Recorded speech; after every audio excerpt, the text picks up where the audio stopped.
मित्रांनो, आजच्या व्हिडिओमध्ये आपण अगदी 0 रुपयात बेलफळापासून जैविक पोटॅश घरगुती आणि वर्षभर टिकणार हे जैविक पोटॅश कसं बनवायचं ते पाहणार आहोत. त्यासाठी व्हिडिओ महत्त्वाचा आहे मित्रांनो, शेवटपर्यंत बघा जेणेकरून तुम्हाला याचा फायदा होईल. राम राम शेतकरी मित्रांनो, स्वागत आहे कृषी मित्र आनंद या युट्यूब चॅनलवर.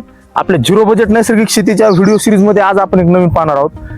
पिकाच्या एकदम शेवटच्या अवस्थेमध्ये फुगवणीसाठी आपण जे मार्केटमधलं 0050 किंवा ज्याच्यामध्ये पोटॅशियम असतं असे खतं सोडत असतो, जे की मार्केटमध्ये सध्या खूप महाग त्याचा रेट आहे. आपल्याला 4-5 हजार रुपयापर्यंत त्याचा खर्च होतो. परंतु आपल्या निसर्गातच एक फळ असं आहे की ज्याच्याद्वारे आपण ह्या खताची पूर्तता पूर्णपणे नाही पण बऱ्या प्रमाणात करू शकतो. त्यामुळे आपल्याला आपला शेतीमधील खर्च देखील कमी होऊ शकतो. हे फळ कोणतं हे महत्वाचं आहे मित्रांनो. ते जे फळ मी आता ज्याचं वर्णन केलंय ते फळ म्हणजे आपलं बेलफळ आहे. आता बऱ्यापैकी एप्रिल महिना चालू आहे. एप्रिल महिन्यामध्ये सध्या ह्या झाडाला फळं लागलेली आहेत आणि पिकून खाली पडलेले असतात. परंतु बऱ्याच वेळा आपण याला नजरअंदाज करतो, विशेष महत्व देत नाही. परंतु ह्या बेलफळाला जर आपण व्यवस्थित याचा प्रक्रिया करून याच्यामधला जो अर्क आहे तो जर काढला तर बऱ्यापैकी आपली जी जैविक पोटॅश जे आहे त्याची पूर्तता पूर्ण होऊ शकते. आपण पाठीमागे बी जैविक पोटॅश कसे बनवायचे या संदर्भात 2 व्हिडिओ बनवले आहेत. त्यामध्ये केळीच्या सालीपासून एक बनवलेला आहे व्हिडिओ आणि दुसरा म्हणजे आपले राखेपासून. तर हे एक तिसरं निसर्गामध्ये आपले उपलब्ध असलेलं फळ आहे ज्याच्याद्वारे आपण जैविक पोटॅश बनवू शकतो. तर शेतकरी मित्रांनो, या जैविक पोटॅशला बनवायचंय कसं, यासाठी काय काय साहित्य लागतंय, कशी प्रक्रिया करायची, याचा वापर कधी करायचा आहे, हे किती दिवस टिकतंय, हे सर्व गोष्टी आपण पाहणार आहोत. त्याआधी जर तुम्ही चॅनलवर नवीन असाल तर अशाच झिरो बजेट नैसर्गिक शेतीच्या व्हिडिओसाठी कृषी मित्र आनंद या चॅनलला सबस्क्राईब करा आणि व्हिडिओ शेवटपर्यंत बघा जेणेकरून तुम्हाला ही सर्व माहिती मिळेल. तर शेतकरी मित्रांनो, आपण लगेच व्हिडिओला सुरू करू. काय काय साहित्य लागतं हे अतिशय महत्वाचं आहे.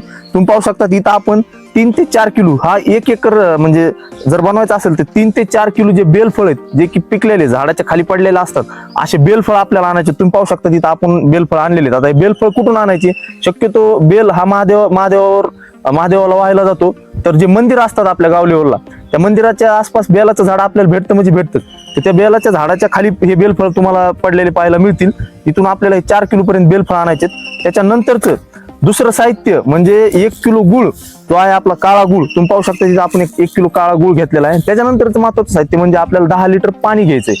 आणि आता काय करायचंय, हे जे बेल आहेत हे बेल फोडून आपल्याला ही पूर्ण प्रक्रिया करायची. आपण आता प्रक्रियेला तर शेतकरी मित्रांनो, हे जे बेल फळ आहे हे आपल्याला याचे तुकडे करायचे. तुकडे का करायचे, कारण याची किण्वन प्रक्रिया जी आहे ती आपल्याला जलद गतीने होण्यासाठी त्याचे आपण तुकडे केलेले आहेत.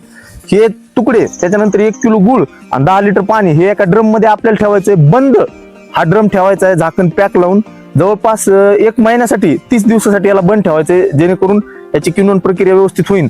आतमध्ये झालेला गॅस बाहेर जाण्यासाठी 5-6 दिवसाच्या अंतरानं तुम्ही अधूनमधून एकदा झाकण ते ढिलं करू शकतात, काही अडचण नाही.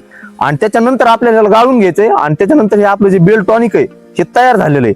आता याच्यामध्ये महत्वाचं सर्वात हे गोष्ट आहे की हे जे बेल टॉनिक आहे हे तुम्ही एकदा गाळून घेतल्याच्या नंतर तुम्ही याला 1 वर्षभर वापरू शकतात. हे अतिशय महत्वाचं आहे. त्याच्यामुळे आता सध्या उन्हाळा आहे, सध्या बेलफळ लागलेले आहेत. हे सध्याच तुम्ही घरगुती लेवलला आपलं बनवून ठेवा पिकाला तो वापरण्यासाठी आणि तुम्ही याचा 1 वर्षभर वापर करू शकतात. असा याचा आपल्याला फायदा घ्यायचा आहे. तर शेतकरी मित्रांनो, आता हे थोडक्यात कसं बनवायचं ते आपण बघू लावीच. तर हे बेलफळाचे चांगले तुकडे करून घ्यायचे. तुम्हाला जितक्या क्वांटिटीमध्ये बनवायचं असेल तितक्या क्वांटिटीमध्ये हे सगळं प्रमाण तुम्ही त्याच गुणोत्तरामध्ये वाढू शकतात. आता सगळ्यात आधी आपण हे 1 एकरचा डोस बनवतो त्यामुळे 10 लिटर पाणी टाकले. 1 किलो काळा नैसर्गिक जो गुळ आहे तो त्यामध्ये टाकलाय आणि त्याच्यानंतर जे आपले बेलफळाचे जे आपण तुकडे केलेले 4 किलो पर्यंतचे बेलफळ आहेत ते बेलफळ त्यात टाकलेत.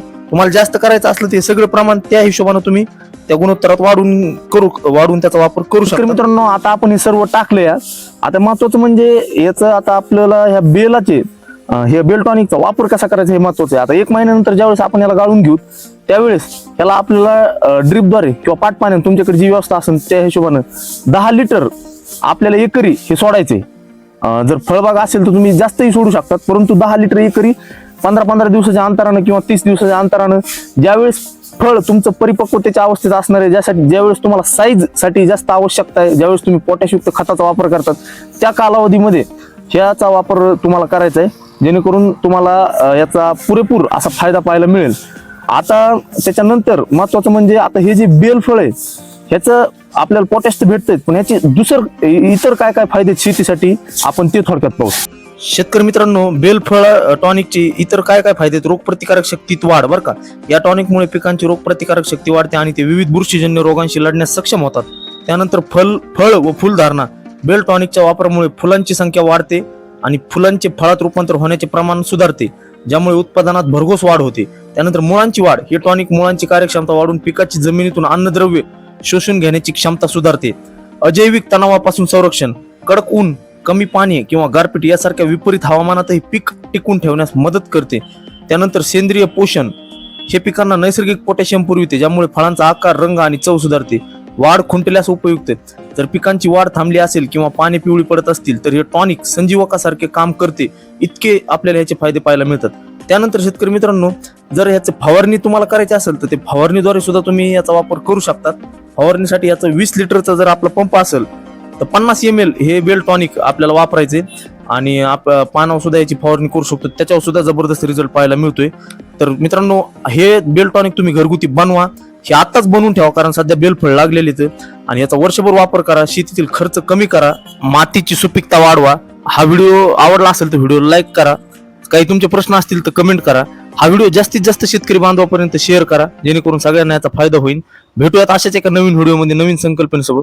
तोपर्यंत व्हिडिओ पाहिल्याबद्दल धन्यवाद. रामकृष्ण हरी.